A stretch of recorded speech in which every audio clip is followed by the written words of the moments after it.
오늘 함께 보실 말씀의 제목은 내가 사는 이유 그리고 유익입니다. 사람들은 어찌되든 살아갑니다. 이 땅에 태어났으면 어떻게든 살아갈 수 있습니다.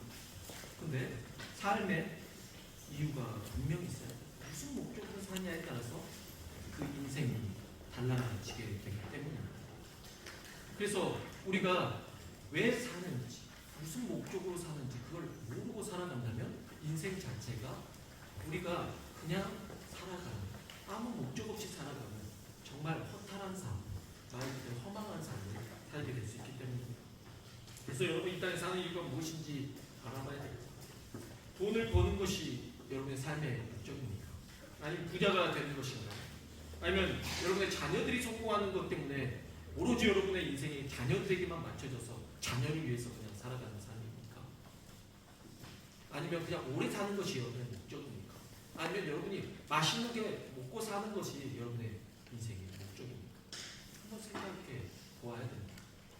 오늘 말씀에 보면 유익이라는 단어가 나옵니다. 그리고 이익이라는 단어가 있습니다. 이익과 유익은 다릅니다. 이익은 나의 수익을 위해서, 내가 목적을 가지고 나의 이윤을 남기기 위해서 내가 살아가는 삶이 이익이라는 삶입니다. 유익은 다릅니다.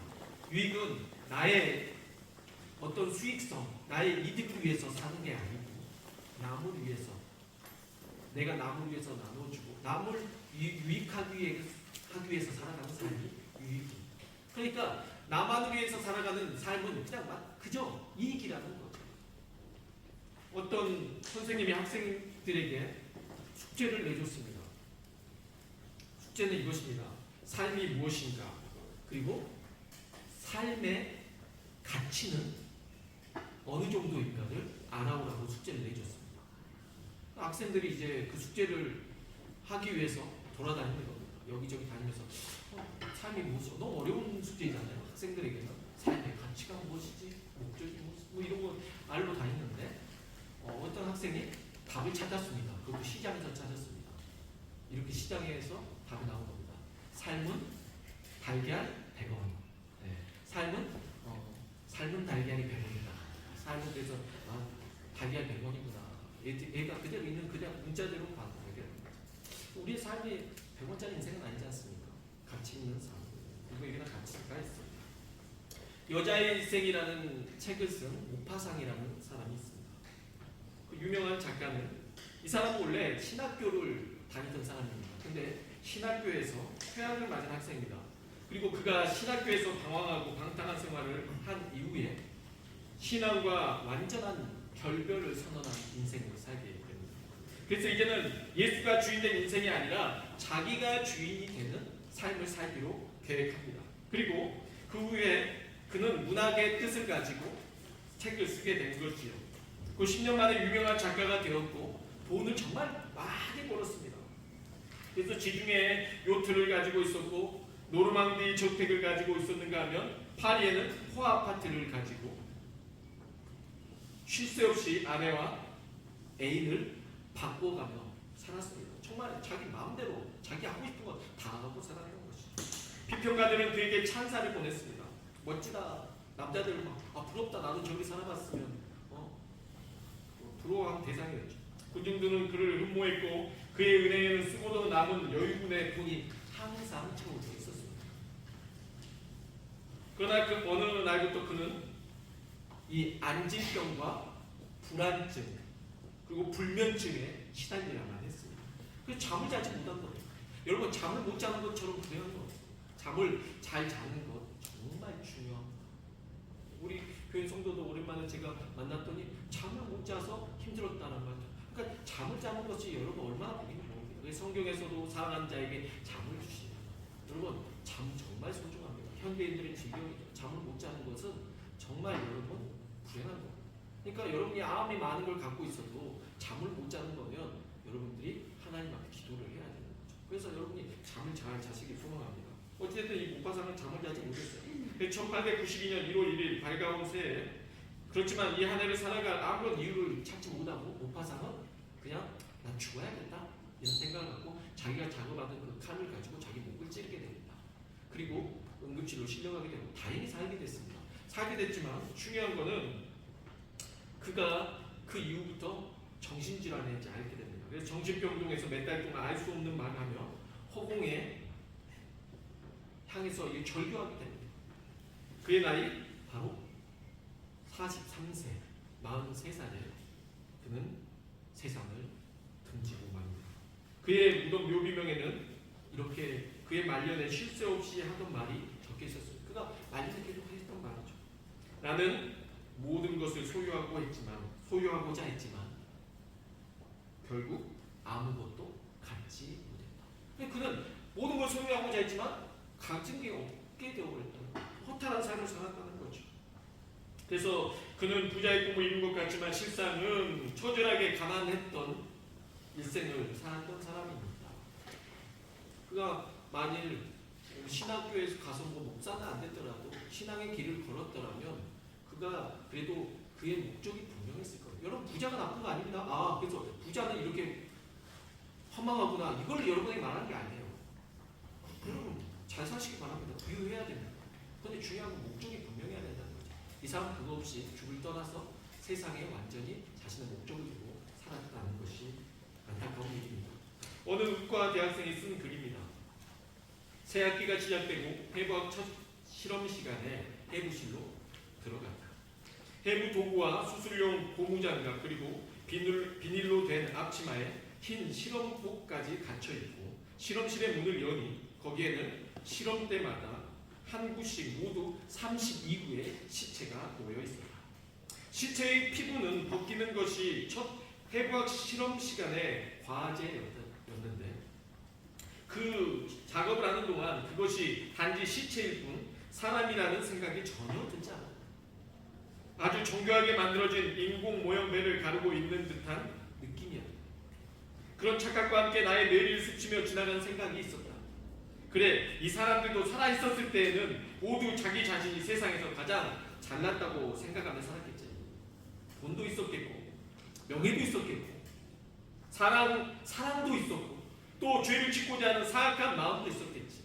그런데 이제 그들은 자신의 머리털조차 다 깎인 채 실험대에 누워있다. 그리고 부끄러움도 없이 발가벗긴 채로 말이다. 이제는 옷이 아니라 피부가 벗겨지고 근육이 잘리고 내장이 도려내지고 뼈가 줄여지고 있다. 그것도 이제 막 공부를 시작한 의사 지망생에게 의해서 말이다. 이 아주머니의 얼굴에 평생 동안 발라졌던 화장품은 얼마어치의 가치가 되었습니다. 저 아저씨는 저 손으로 얼마나 많은 돈을 만졌으며 그것으로부터 얼마만큼의 만족을 얻었습니까?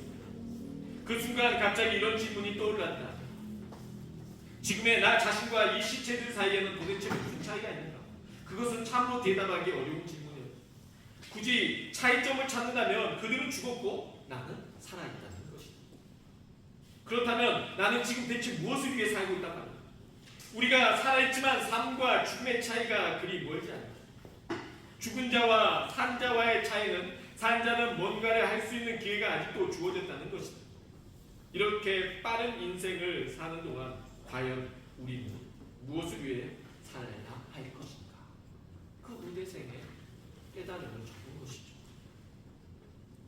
사람이 살아있을 때는 오늘 아침 누가 보면 어때? 화장하고 나가야 되고 사람들이 엄청 신경 쓰잖아요. 아침에 일어나서 뭐가 나가기라도 하면 막 신경 쓰이고 사람 못 만나니까 그렇게 신경 쓰면서 하는데 죽었을 때는 어차피 사람들 앞에 그냥 다 벗겨지고 다 드러나게 될 거라.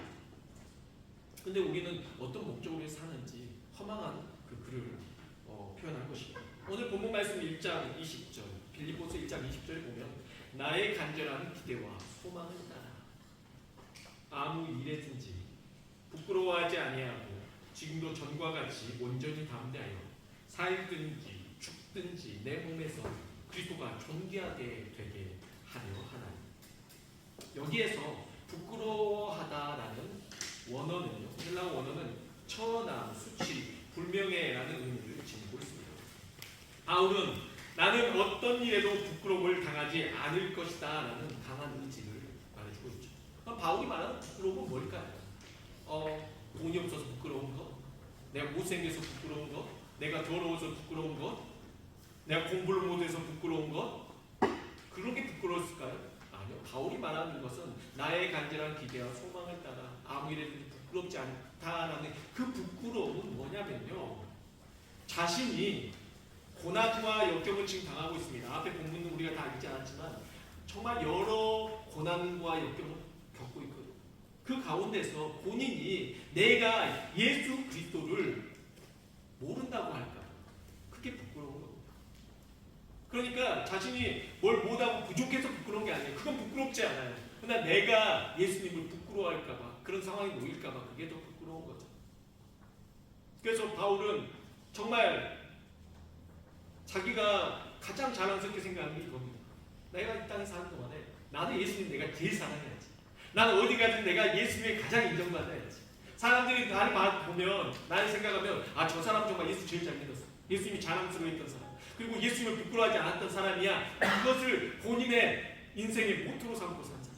그런데 이제 본인이 혹시라도 어떤 어려움과 연단과 사람들의 핍박과 박해를 속에서 그가 자신도 모르게 내가 예수 그리스도를 모른다고 말하거나 아니면 예수 그리스도를 부끄러워하는 상황이 생길까?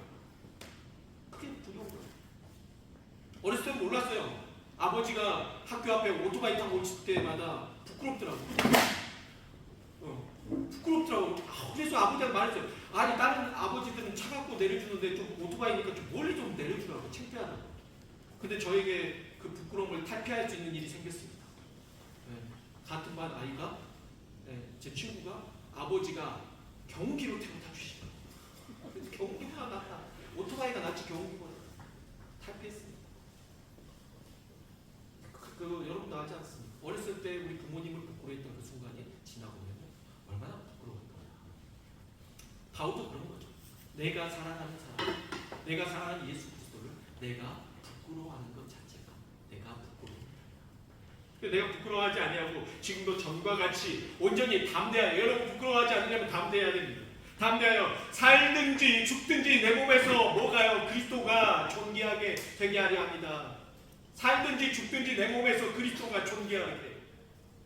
여러분 죽는 순간이 와도 예수 그리스도를 부끄러워하지 않겠다는 것입니다. 그리고 빌립보서 1장 21절에서 다시 고백합니다. 이는 내게 사는 것이 그리스도니 죽는 것도 뭐하다고요? 유익하니라. 아까 뭐라고 했습니까? 이익과 유익은 다르다. 그의 삶 자체는 이익의 삶이 아니었어요. 내가 잘 먹고 잘 살고 평안하고 이 이익이 아니었습니다. 나의 간절한 소망은 뭐였냐면 예수 그리스도를 위해서 사는 겁니다. 그게 바로 뭐라고요? 유익이라고요. 이익이 아니라고요. 나를 위해 사는 삶이 아니라 예수 그리스도를 위해 사는 거예요. 그리고 바울은 또 고민을 합니다. 본인이 어떠한 고민의 둘 사이에 끼어 있다고 말합니다. 두 개. 뭘까요? 하나는 예수 그리스도를 위해 사는 거예요. 또 하나는 뭐냐면 고민이 있어요. 예수 그리스도께서 사랑하시는 이 공동체, 나에게 맡겨주신 제자들, 내가 전해야 될 복음을 전해야 될 대상자들 위해서 사는 삶입니다. 바울은 말합니다. 나는 죽어도 여한이 없다. 여러분 햄릿의 대사 중에서 사느냐 죽느냐 사느냐 이것이 문제로다. 바울은 그게 문제가 아니에요. 문제가 아닙니다. 바울은 죽어도 상관없다는 거예요. 왜냐하면 난 지금 죽으면 천국 가서 예수님과 곁에 있으니까 너무 내가 바라는 거야. 나 지금 죽어도 여한이 없다라는 거예요. 그런데 바울이 죽는 것보다 더 나은 방법이 있는데 그게 뭐냐면 내가 지금 죽어버리면 유익이 지금 죽어도 유익은 있겠지만 더 나은 유익은 뭐냐면 내가 좀 더 살아서 예수 그리스도를 지금 믿기 시작한 이 친구들에게 복음에 대해서 잘 가르치고 또 아직도 예수 그리스도 알지 못하는 이들에게 예수 그리스도를 전하는 삶, 이게 더 유익이라는 것입니다. 바울은 그 두 사이에 뛰어서 고민을 하는 겁니다. 그런데 어떤 게 더 낫다고요? 이게 더 낫다. 여러분 바울은요 어떤 사람입니까? 바리새인입니다. 바리새파는요 두 파로 나눠집니다. 하나는 샴마이아파, 하나는 힐레아파입니다. 샴마이아파는 좀 더 엄격하고 문자적인 해석을 합니다. 또 되게 어떤 전통과 이런 것들을 더 강요해요. 강압적이죠. 그런데 힐레아파 같은 경우에는 좀 더 유연합니다. 그래서 좀 더 받아들이고 좀 더 나아가. 근데 이 샴마이아파나 힐레아파가 어떤 게 더 낫다라고 하기에는 역사적으로 오락가락해요. 누가 더 나은 사람들이 나타나냐에 따라서 이 학파가 좀 더 나을 수 있고 그 다음에 이 학파가 나을 수도 있어요. 근데 당시에 바울이 있을 때는요 힐렐 학파가 더 나았다고 봅니다. 왜냐하면요 그 1세기에 힐렐 학파에서 어떤 사람이 나왔냐면 힐렐이라는 사람의 그 손잡벌대는 바로 가말리엘이라는 사람이 나왔어요. 이 가말리엘이라는 사람은 엄청 똑똑하고요 존경받는 인물입니다. 나중에 베드로와 요한이 잡혀갔을 때도 그는 바로 그냥 자기 감정적으로 하지 않고 야 너네들 혹시라도 이 사람들이 하나님께 부름받는 사람이면 어떻게 할 거냐 너네들이 심판하지 말아라 그렇게 말합니다. 그는 산에 들인 공예가 들어갈 정도로 아주 존경받는 인물입니다. 그러니까 바울이 그 당시에 힐렐 학파에 가말리엘이라는 사람이 있어서 이 힐렐 학파 사람들은 더 사람들에게 와 대단하다. 오늘날 말하면 우리가 말하는 좋은 영문대 그런 것만큼이나 더 힐렐 학파 출신의 가말리엘이라는 사람에서 배운 사람이라면 바리새인 중에 바리새인을 인정해 줍니다. 그 문화생이었죠. 자기 스승이 가말리엘이 얼마나 자랑스럽습니까? 바울은 그 자랑이었어요. 내 자랑은 뭐였냐면 나 힐렐 학파고 내 스승은 가말리엘이고 나는 진짜 얼마나 의욕이 불탔는지 모릅니다. 내가 더 열심히 해야지. 그래서 어떻게 합니까? 이단들이 나온 거예요. 어떤 이단들입니까? 예수라는 인물 그리스도를 믿는 그 사람들이 나온 거예요. 완전 이단이죠. 그러니까 이 사람들 색출해서 자기가 끌고 가서 처형하는 것이 그 완전 본인 사명입니다. 얼마나 열심히 했는지 모릅니다. 그래서 다메섹 도성을 끌고 가다가 거기서 예수 그리스도를 만났어요. 그가 만난 이후에 그 삶이 어떻게 됐습니까? 그는 가말리엘 나는 정말 내 스승에게 배우고 내가 정말 그 제자라는 게 얼마나 자랑스러운데 그가 예수 그리스도를 만난 순간 그 인생 완전히 다 깨져버려요. 산산조각나고 가말리엘 제자인 것보다 더 자랑스러운 일이 생겨버렸습니다. 뭡니까? 예수님이 나를 만나셨어요. 나는 이제 예수님의 사람들 완전히 바뀌어버린 거죠. 그래서 그의 삶은 이제 어떤 유익을 따라가는 겁니까? 그 전에는 유대인으로서 바리새인의 그 유익을 위해 살았다면 이제는 내가 예수 그리스도를 위한 유익된 삶을 살겠노라. 완전히 인생을 뒤바뀌게 되는 것이죠. 그러니 그의 삶이 출세나 명예 따위에 흔들린 게 아니라 온전히 예수 그리스도를 향한 유익된 삶을 살기로 한 것입니다. 관광지에 위치한 호텔은 같은 평수라도 여러분 가격이 천차만별입니다. 창문이 어디에 이번에도 터키 갔다가 이제 여러 호텔에서 잤는데 들어가면 여러분 호텔 뭐부터 봐요? 여러분 딱 보자마자 창문을 열어가지고 우와 바다가 보이면 바다뷰가 제일 비쌉니다. 딱 열었는데 산이 딱 보여요. 근데 딱 창문을 열었는데 옆 건물이 딱 보이잖아요. 갇힌 것 같고 거긴 저렴한. 같은 건물이라도 이 뷰에 따라서 완전히 가치가 달라지는 거예요. 가격도 천차만별이 되는 것이죠. 우리 인생도 마찬가지입니다. 조지 오웰은 천재적인 머리를 가졌지만 부정적인 인생관을 가지고 있었습니다. 그래서 그는 우울증과 폐결핵으로 젊은 나이에 인생을 마감했습니다. 그러나 엘리너 루스벨트는 어릴 때 고아가 되었으나 미국의 역대 대통령 부인들 중에 가장 호감 가는 여성으로 손꼽히게 되었습니다. 벌은 물을 마셔서 꿀을 만들고 뱀은 물을 마셔서 독을 만든다는 말이 있습니다. 똑같잖아요. 똑같이 물을 마시는데 벌은 꿀을 만들고 뱀은 뭘 만들어요? 독을 만들어요. 완전히 다른 인생이 된다는 것이죠. 그래서 지금 우리 여러분의 마음의 창을 열면 여러분이 어떻게 되는지 알아야 되는 것입니다. 그러니까 여러분의 삶이 누구를 만나냐에 따라서 이 가치관의 생각이 바뀌는 것에 따라서 여러분 삶이 완전히 달라진다는 거죠. 내가 꿀을 만드는 삶이 될지 아니면 독을 만드는 삶이 될지. 빌레몬서에 나오는 오네시모라는 인물을 여러분 아십니까? 그 오네시모는 빌레몬이라는 분의 종이었습니다. 그런데 오네시모가 주인인 빌레몬에게 손해를 입히고 도망갔습니다. 오네시모의 입장에서 도망친 것은 아마 자신의 이익을 위해서 도망쳤을 것입니다. 그 주인의 것을 가지고 도망쳤을 것입니다. 그래서 자기 잘 살고자 주인을 배반하고 도망갔을 것입니다. 조공의 신분에서 벗어나 자유를 되찾고 처벌을 피하거나 아니면 훔친 재물을 가지고 편하게 살려는 자신의 이기적인 목적 때문에 했을 것입니다. 이런 오네시모는 주인 빌레몬에게는 전혀 유익하지 않은 사람이었습니다.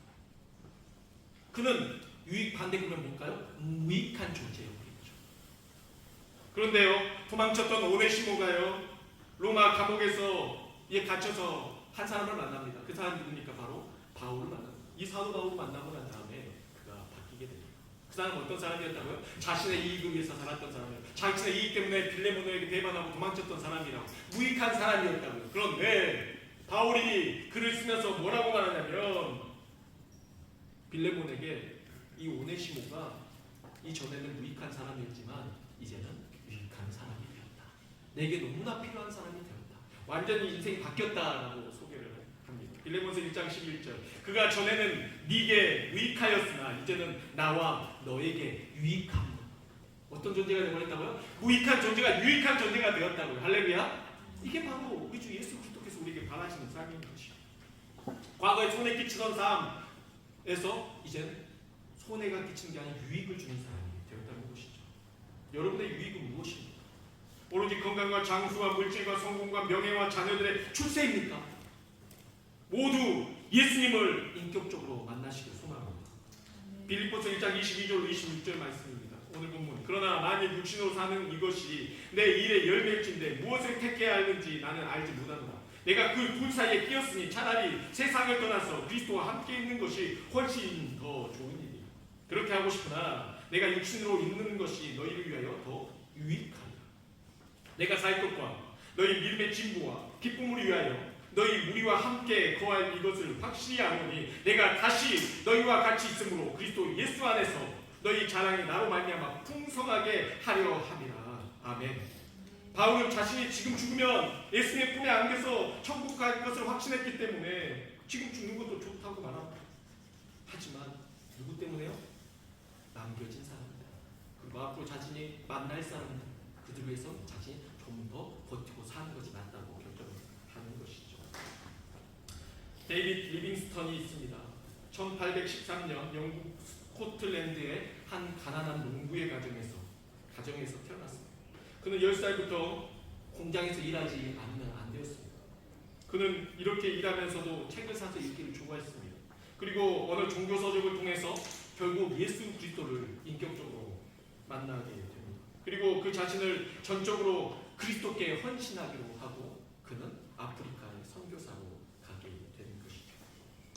그래서 그곳에서 33년 동안이나 선교를 하면서 리빙스턴 하면 아프리카의 선교사로 우리가 잊지 못할 큰 업적을 남긴 인물입니다. 그리고 그는 마지막에 이제 한 오두막에서 조용히 주님의 그 부름을 받았습니다. 나의 달려갈 때 다 마치고 주님의 부름을 받는 것이죠. 반면 그의 형은 캐나다로 건너가서 사업에 크게 성공할 부자가 되었습니다. 그리고 이제 묘비병에 써져 있죠. 뭐라고 써져 있냐면 리빙스턴 형의 묘비에 이렇게 써져 있습니다. 아프리카 선교사 리빙스턴의 형, 여기에 잠들다. 그렇게 부자로 살고 멋지게 살았지만 결국에는 리빙스턴이 그 이름이 더 사람들에게는 각인된 것입니다. 모든 사람을 위해서, 인류를 위해서 유익한 삶을 살았던 그를 사람들은 기억하는 것이죠. 이번에 터키를 가서 삼순교회에 갔습니다. 이탈리아의 터키의 그 삼순 지역은 핍박이 너무 심하다. 근데도 제가 그러니까 잠을 못 잤어요. 첫날 갔는데 호텔에서 있는데 새벽 4시 동안 새벽 기도를 4시부터 여러분 정신 차리셔야 됩니다. 여러분 기독교인인 걸 감사하십시오. 이슬람 하루에 5번씩 그거 계속 30분 1시간씩 하는데 새벽 4시에요. 여러분 그래도 한국교회는 새벽 5시 새벽 기도 감사해요. 하나님 우리 만나셔서 정말 감사합니다. 이슬람으로 태어나지 않은 어찌나 잠을 못 자고 확성기를 대고 막 내 귀에다가 하는 거. 네, 그렇게. 근데 그 모든 국민이 다 이슬람인 그 지역에서 내가 예수를 믿는다고 개종하는 건요 말도 안 되는 건데 나 죽여달라는 거예요. 얼마나 핍박이 심하겠습니까? 어떤 사람들 가정 차를 깨고 부수기도 하고 협박하기도 하고 위협하기도 하고 그 리더들을 쫙 세워놓고 앞에서 그들이 찬양하고 또 그들이 말을 하는데 점점 부흥하고 있다는 거예요. 늘어가고 있다. 핍박 심한데 여러분 늘어가고 있다는 거예요. 한국은요 핍박이 없어요. 유럽이요 핍박이 없어요. 그냥 자유롭게 신앙생활 하십시오. 점점 줄어가고 있습니다. 점점 죽어가고 있습니다. 그런데 핍박을 받는 이들은 점점 늘어가고 있다는 거. 이거 이상하지 않습니까? 복음은 그런 것입니다. 왜냐하면 바울처럼 그러한 예수 그리스도를 만났기 때문입니다. 예수 그리스도를 그렇게 만난 것. 그러니 그들은 예수를 부인할 수가 없는 거죠. 그의 삶은 살든지 죽든지 내 안에서 그리스도만 존귀케 되면 된다.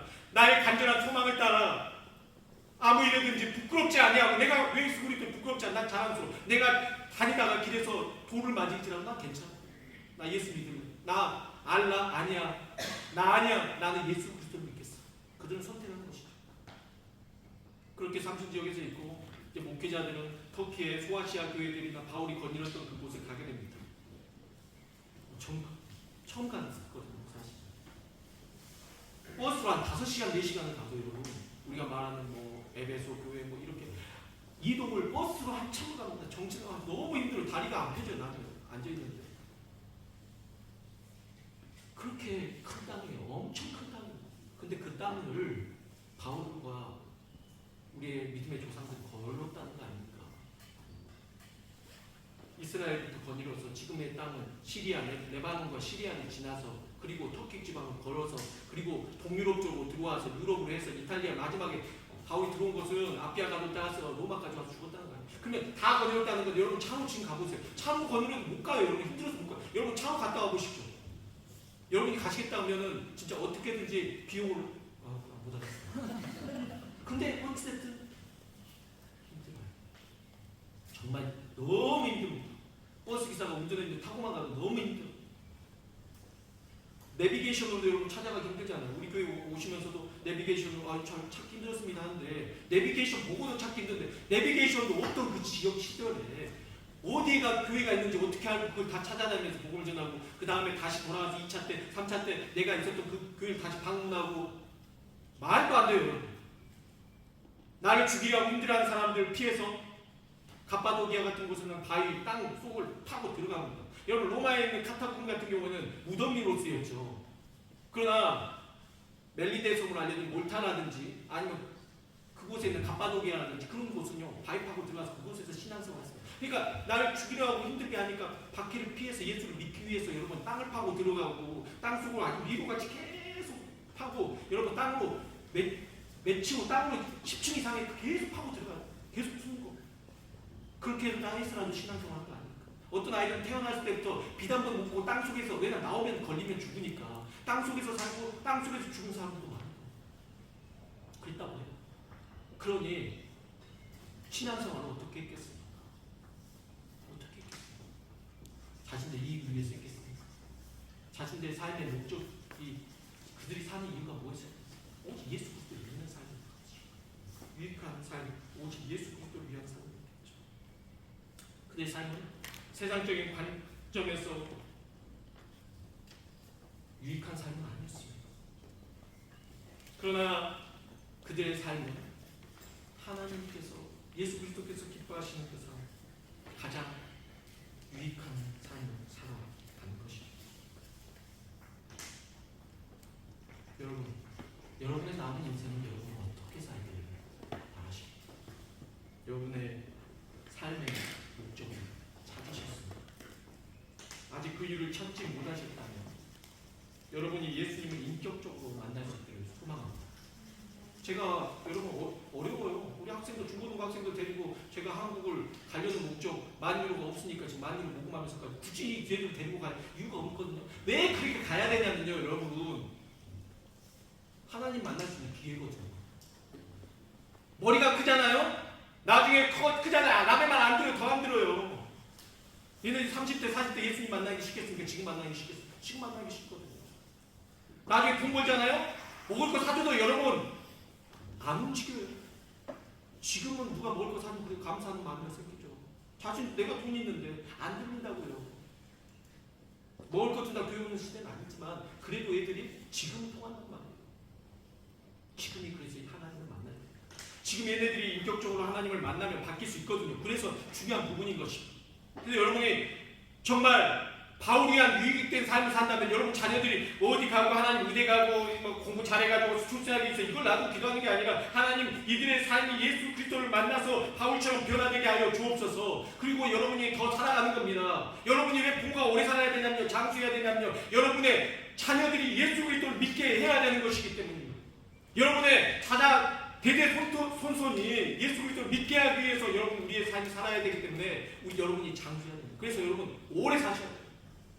여러분이 돈이 있어야 됩니다. 물질적으로 풍요로워야 됩니다. 왜요? 그런 예수 그리스도를 위한 그런 삶을 여러분 유익을 주는 그런 삶을 살기 위해서, 가난하고 병들고 힘든 사람을 돕기 위해서 여러분의 남은 생이니까 이런 유익한 삶을 내가 사는 이유, 그리고 유익된 삶 살게 되시길 예수 그리스도의 이름으로 축복합니다. 아멘.